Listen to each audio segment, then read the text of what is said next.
and begin to awaken to a new level, to a whole new level of experience. You'll see it this way. The first thing you'll notice is a tendency to think and act spontaneously, rather than on fears based on your past experiences. In other words, you begin to trust and surrender and to have a sense of spontaneity about your life. And you're not always focused on whether it's going to work out or not going to work out, and be afraid if it doesn't. And those thoughts are you're no longer wanting those thoughts to expand in your life. And then you'll notice an unmistakable ability to enjoy each moment of your life. Every moment becomes an exquisite part of your existence. And you'll find yourself, even in times when you used to think of them as boring or routine, like, maybe getting at an airport and being delayed for a couple of hours, you begin to find an unmistakable ability to enjoy that, and to not judge it, and to see it for what it is, and to even be grateful for it, that you're not getting on a plane that wasn't supposed to leave at that time. You begin to see it that way. And you begin to enjoy the little things that we so take for granted, and the quiet times, and even driving back and forth to work, or you find yourself having this unmistakable new ability to enjoy every moment that you find in your life and to treat it all as a gift. It's a sign of the awakened life. You also find that you're developing a loss of interest in judging other people. You're off of judgment. You're moving beyond that. You understand the truth and the notion that you don't define other people with your judgments. You define yourself as someone who needs to judge. That each one of us is defined by our own thoughts and our own actions. And even those people who are behaving in ways that are antisocial and that are criminal and so on, you find yourself less judging them and more seeing them for what they are. Not saying that they shouldn't be held accountable and responsible, of course. But that judgment, that inner hostility, that inner anger toward them is replaced by a sense of wondering, how could that little baby at one time who was in its mother's arms turn out this way? What created that? And I wonder if there's anything I can do to help eliminate that in other children, rather than the judgment. You find a loss of interest in interpreting the actions of other people. You don't become this great interpreter for what everybody is and what everybody is doing. The awakened life beckons you to just sort of observe it, to note it. And even in your own behavior, you become less inclined to interpret it and more inclined to say that this is just an indication of where I am or where I am not at this particular moment. And with no need to analyze it, you begin to see how everything fits together rather than analyzing every little bit of life and interpreting everything for people. You try to do less of that and more of seeing how we all fit together. The awakened life means a loss of confrontation. You're no longer interested in it. It just isn't important to you. It's like having to prove yourself and make a contest out of everything. It's just no longer there for you. The real sense of the awakened life behind that is that you don't have to make anybody else wrong, and you don't have to make yourself right. That's the real sense of awakening, when you begin to know that there's much more to life than making a contest out of it. I noticed that when my little boy, who's 2 years old, goes out to play, any place, the only reason that he does it is for fun. I mean, he doesn't try to win, he doesn't try to beat anybody, he doesn't try to confront anybody. He just goes out to play. And we lose that in the name of confrontation and conflict. You begin to develop that sense that inside every one of us is a little 2-year-old who wants to come out and play and doesn't have to win and doesn't have to beat anybody and doesn't have to be in conflict or confrontation. That little child inside of you begins to surface when you start awakening. You lose the ability to worry. I didn't say you lose worry, you lose the ability to worry. It's no longer part of you. You begin to understand the absurdity of worry. You begin to see that it makes no sense to worry about the things that you have no control over. Because if you have no control over them, it makes no sense to worry about them. And then it makes no sense to worry about the things that you do have control over. Because if you got control over them, it makes no sense to worry about them. And there goes everything that you ever worried about. You either have control or you don't. And if you don't, you move on. And if you do, you take control. As you awaken, you lose that ability to just worry about things and instead accept them. You'll notice frequent, overwhelming episodes of appreciation, as she puts it. Frequent, overwhelming episodes of appreciation. Appreciating everything, being thankful. It's one of the great ways to become awakened in your life, is to be thankful for everything and to give thanks for it. Appreciate getting on a plane and having it take off and having it land and having a seat and having someone to serve you a drink and being able to wear clothes and everything about your life. And as you become more aware of how much you have and how much you have to be grateful for, you become less focused on scarcity and what you don't have, because your mind is focused on what you do have. And when your mind is focused on what you do have expands. You begin to develop contented feelings of connectedness with others and with nature. You begin to see that every human being that you meet any place on the planet shares being human with you and what it feels like to be human. You begin to see that there's a oneness to it all, that there's a universal mind, that you're a part of it. And you know that each one of us is connected and that on a round planet we can't choose up sides. That you begin to know that, then you treat the people that you come into contact with the same sense of reverence that you have for yourself, because you are, in fact, that person. It's why Jesus said on the cross when the spear was thrown into him, "Forgive him, Father, for he knows not what he does." The reason he knows not what he does, he doesn't know that he's throwing a spear into himself. Because every time you hurt another human being, you hurt the generic human being. You hurt all of us. And every time you send out love, you create a sense of harmony in that being. You begin to have what she called frequent attacks of smiling. You become more joyous, more merry, more contented as you awaken and get beyond all of this need to accumulate and perform and achieve, which is all wonderful. But when you go beyond it, you begin to develop an increased susceptibility to the love extended by others, as well as the uncontrollable urge to extend it to others. Love becomes what you are, and you can't give away what you don't have, and you can only give away what you do have. And if what you have is love, then that's what you find yourself giving away. Those are the symptoms, the signs of awakening. And then it's necessary to begin to look at how you can unbond yourself from your past wounds. The inclination to bond to our wounds rather than move past them traps us in a constant state of feeling unworthy. A person who has experienced traumatic events in life, such as incest or abuse or sexual molestation or the death of loved ones or traumatic illnesses or accidents or family disruptions or drug addictions, can become bonded to them and replay them for attention or pity. Very often the tale of these woes is told with a sort of urgency for the listener to know how horrible the wounding was and still is. The ego uses this energy as a power play in individual and group situations to encourage discussion of one's struggle to survive the wounding. This can keep individuals from advancing spiritually and reinforce the image of themselves as unfortunate. The tendency to bond with the wounds of our lives reminds us of how unworthy we are of receiving anything that we really would like because we remain in a state of suffering. The more these painful stories are recalled and repeated, the more we are guaranteed of not attracting our desires. Notice your body when it is wounded. An open wound actually closes up quite quickly. Just imagine what it would be like if that wound remained open for a long time. It would become infected and ultimately would kill the entire organism. The closing up of a wound and allowing it to heal can work the same way in your inner world of thoughts. When you go backward and continuously relive your pain, including labeling yourself incest survivor, alcoholic, sexual abuse survivor, you do so because of your inner experiences of bitterness. This harvest of bitterness keeps you from feeling worthy. So don't lead with your injuries. Deal with them and ask family and friends to be compassionate while you are grieving or recuperating.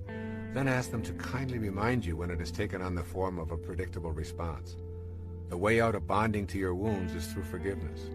Forgiveness is the most powerful thing you can do for your physiology and your spirituality. Forgiveness means that you fill yourself with love and you radiate that love outward and refuse to hang on to the venom or hatred that was engendered by the behaviors that caused the wounds in the first place. Forgiveness is a spiritual act of love for yourself, and it sends a message to everyone, including yourself, that you are an object of love, and that is what you are going to impart. Feeling worthy is essential to being able to attract to yourself what you desire. It is simply a matter of common sense. If you don't feel that you deserve something, why would the divine energy that is in all things send it your way? Let's look at a plan for adopting and honoring your worthiness to receive and attract from the divine source. The word inspiration literally means to be infused with spirit. In spirit, if you will. Practice doing what you love and loving what you do each day. This puts you in spirit and literally provides you with the enthusiasm for being a worthy recipient of God's grace. The word enthusiasm comes from the Greek root entheos, to be filled with God. Then make every effort to remove internal habits of pessimism, negativity, judgment, complaints, gossip, cynicism, resentment, and fault-finding from your vocabulary and your inner dialogue. Replace them with optimism, love, acceptance, kindness, and peace as your way of processing your world and the people in it. Then give yourself quiet time each day to erase feelings of unworthiness. And also read spiritual literature and poetry and listen to soothing classical music whenever possible. I have found that simply reading the poetry of Walt Whitman or Rabindranath Tagore or Rumi puts everything into a more sacred perspective for me. This beautiful poem from Khalil Gibran's The Prophet is an example of such literature. Pay particular attention to the words, "Your hearts know in silence the secrets of the days and nights," and "For the soul walks upon all paths." Here's Khalil Gibran on self-knowledge. And a man said, "Speak to us on self-knowledge." And he answered, saying, "Your hearts know in silence the secrets of the days and nights, but your ears thirst for the sound of your heart's knowledge. You would know in words that which you would have always known in thought. You would touch with your fingers the naked body of your dreams. And it is well you should. The hidden wellspring of your soul must needs rise and run murmuring to the sea, and the treasure of your infinite depths would be revealed to your eyes, but let there be no scales to weigh your unknown treasure, and seek not the depths of your knowledge with staff or sounding line, for self is a sea boundless and measureless. Say not, I have found the truth, but rather, I have found a truth. Say not, I have found the path of the soul. Say rather, I have met the soul walking upon my path. For the soul walks upon all paths. The soul walks not upon a line, neither does it grow like a reed. The soul unfolds itself like a lotus of countless petals. Allow yourself to be surrounded by things of beauty as much as possible. Each evening I leave my typewriter and I go out to the beach and I experience the magnificence of the sun setting over the Gulf of Mexico. To be a part of this sunset fills me with a sense of home beyond this planet and opens me up to the deeper nature within myself. I could never feel unworthy of the grace and munificence of the universe when I'm immersed in such beauty. Virtually any experience of beauty has a tendency to remove doubt about your own divinity and connection to the ultimate truth that is in everything and everyone. And then practice kindness toward yourself and others as frequently as possible. Give up your need to be right and to win in favor of being kind, and you will soon know the bliss of inner peace. Remember, your highest self only wants peace. When you are practicing kindness, peace shows up right on schedule. When you are at peace with yourself and your world, you know that you are a worthy recipient of all that comes your way. Make it your own special mission to be kind to others each day at least once, and to extend the same privilege to yourself as much as possible. Also, begin to process the universe as a friendly rather than an unfriendly place. Place all of your wounds from the earlier stages of your life into the category lessons for life. Remember, for every act of evil, there are a million acts of kindness. This universe runs on the energy of harmony and balance. Breathe in that energy and breathe out the ideas of your being life's victim. And finally, say it over and over until it registers. I am what I am, and I am worthy of the abundance that is the universe and all that is in it, including me. I think the first thing that you'll see a dramatic change in is the amount of time that you have left over when you give up all of the negative kind of emotions. How much more fulfilling and gratifying your life becomes. We'll start with your own physical health. 10 years ago, I weighed 30 pounds more than I do now. I wasn't exercising. I was not watching my nutrition. I was a candidate for a heart attack. I was not practicing good physical health principles. Now, I never really made a conscious decision to say, all right, I'm going on a diet. All right, I'm going to start exercising. I'm going to watch the sugar, and I'm going to get the salt out of my diet. And I'm not going to have caffeine in my diet, and I'm not going to have poisons in my system. I never did that. Those become natural outgrowths of self-love, the non-self-serving kind of self-love, the kind of self-love that is like having a quiet love affair with yourself, where you don't have to tell anybody. It's not necessary. It's just a given. It just is. You begin to see dramatic changes. I started running 10 years ago, and once I got myself into shape, I ran a minimum of 8 miles every day. And I got into a streak, and it's almost 9 years now of continuous, every day, never missing a day of running. And at this point, exercising and being trim is just what I am. I am trimness. I'm not trying to get there. And these changes that take place are so dramatically wonderful. I mean, I can give you some specific things in my life that I do now that 5 years ago, I would have thought you were crazy. I won't drive to the store. Not because I want to save gas or because I don't like driving. I love driving. I have a beautiful car and all that. I don't even think about it. I walk to the store. I walk almost everywhere I go. It has become a lifestyle with me. It seems so silly to me to fire up 4,000 pounds of steel to go get a 39-cent loaf of bread or whatever it is, when it's so wonderful to walk or to jog down there. And so I find myself, in addition to my running, walking 4 or 5 miles in a day, using that time creatively. All right, I walk where I used to run or where I used to drive. When I'm in a restaurant, I used to always put salt on everything before I even tasted it. I just put a lot of salt on a lot of it. I don't even ask if there's salt on the table anymore. And I never made a decision not to do it.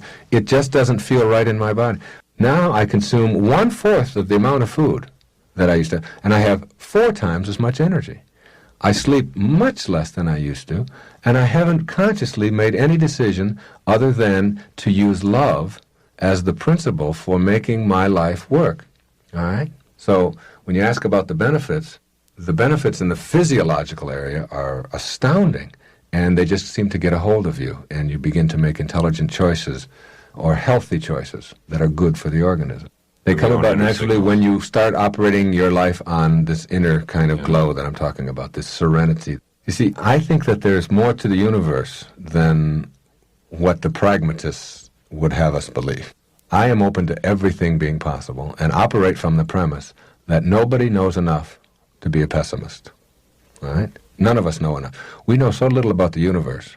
I mean, I laugh in the newspapers. Just last week I saw a story about the quasars, these stars that are out at the edge of the universe. And I said, what is this edge of the universe? I mean, what's there at this edge? Is there a wall there? Or is there a cliff? I mean, what is it? And how did it get there? And what's on the other side? We can't comprehend within ourselves something that has no beginning and no end, because all the things that we are limited to in this space that we occupy now start with beginnings and ends. Everything has a cause and an effect. Try to contemplate for a moment a world which has no cause and effect, in which everything just is, just the way it is. And one thing doesn't cause the other. It is, and it always has been. Try to think of eternity, when we talk about an eternity, as something that we can't comprehend because we're confined in the body that we occupy to only think in terms of when we began and when we end. Look at your body right now, and look at your fingers, and look at your arms and all that, and remind yourself that who you are is not those things, that those fingers were very different when you were a month old. You still were. You still existed. You are not your fingers or your bones or your nose or your ears or your hair or any of those things. Those things have all undergone dramatic shifts in your lifetime, however old you are, and yet your essence, whoever you are, continues. It goes on, and it continues to occupy many, many different bodies. This is not a case for reincarnation. It's not a case for anything. It is looking at the world from a perspective of awe and magnificence and openness to everything being possible. And that whatever it is that you call mysticism or metaphysics or whatever is nothing more than just the things that we have been limited to because we only understand what we're confined to.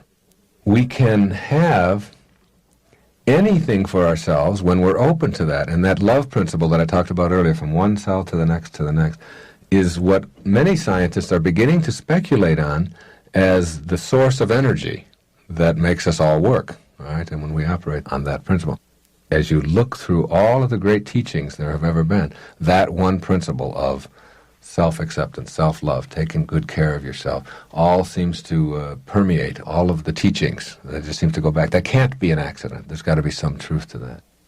So it's like, have I lost ambition? No, I haven't lost ambition. I've lost attachment to the ego identification of what ambition is. I've lost that completely. So you don't get lazy.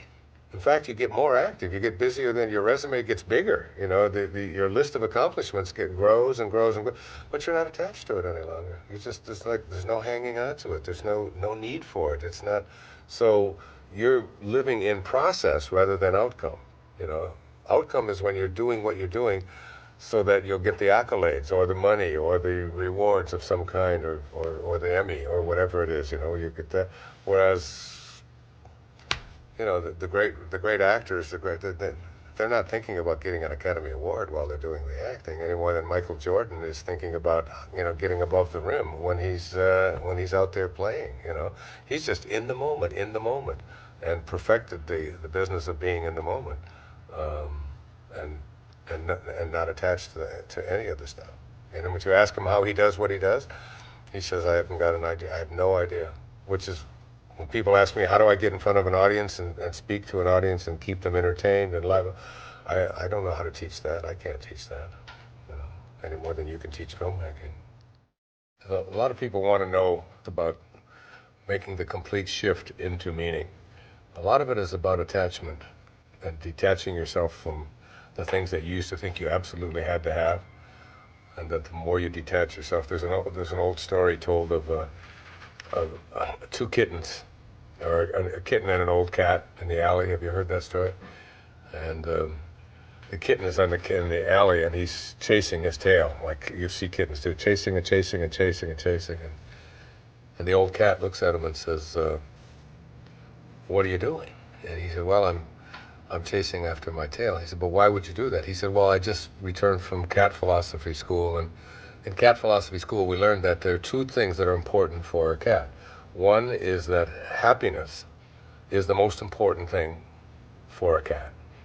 And two, that happiness is located in my tail. So what I've discovered and decided to do is that I'm going to chase after it. Once I get a hold of it and get a grip on it, I'll have a lock on eternal happiness. And the old alley cat looks at him and says, you know, I really haven't had a chance to go to philosophy school like you did. I've lived in the alleys most of my life. He said, but it's amazing. I've discovered those same truths for me, that happiness is the most important thing in the world for a cat. And I've noticed that it is located in my tail. He said, the only difference, I think, between you and I is that I've noticed that when I do go about my business and do the things that are really important to me, it follows after me wherever I go. It chases after you wherever you go. And that's really a very hard message for those of us who grew up in the ego-dominated, I have to get more, I have to get ahead of other people, I evaluate myself on the basis of my achievements and so on, to believe that something could chase after you, you know. And so the issue becomes, and I think this is a really significant part of this, of moving into meaning in your life, is when is it most likely that one of these quantum shifts is going to take place? When are you going to get this otherworldly message, or when are you going to get the wake-up call, the internal wake-up call, however it manifests? How's that going to show up?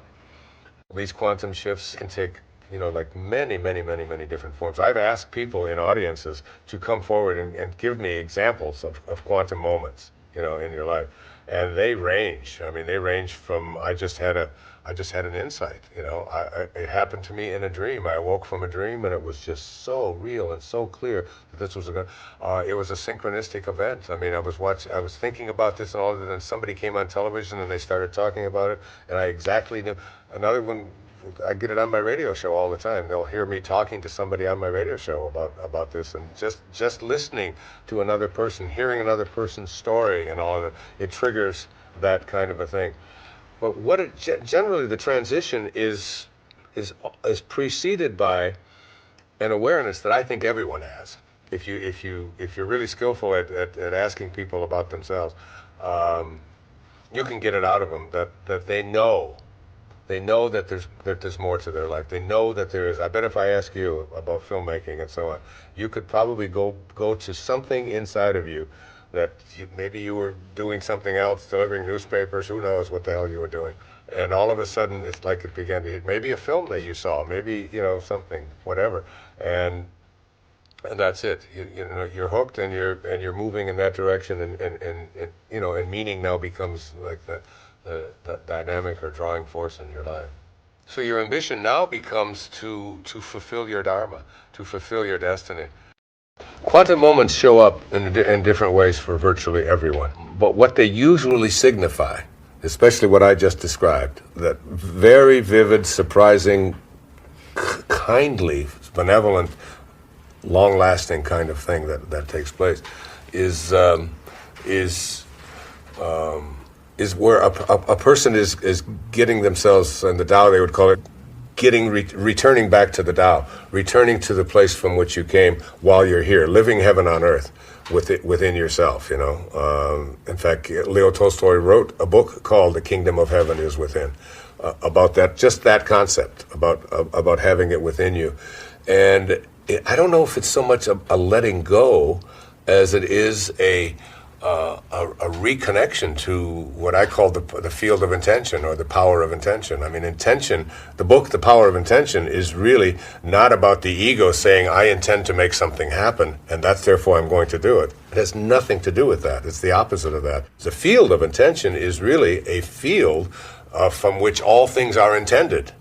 And all you have to do is reconnect yourself to that field, that creative field that intends everything into the world of the 10,000 things, into the world of the material world, and get yourself in harmony with that. And that's what I think happens in the meaning phase of our life, is that we reconnect to our source of being.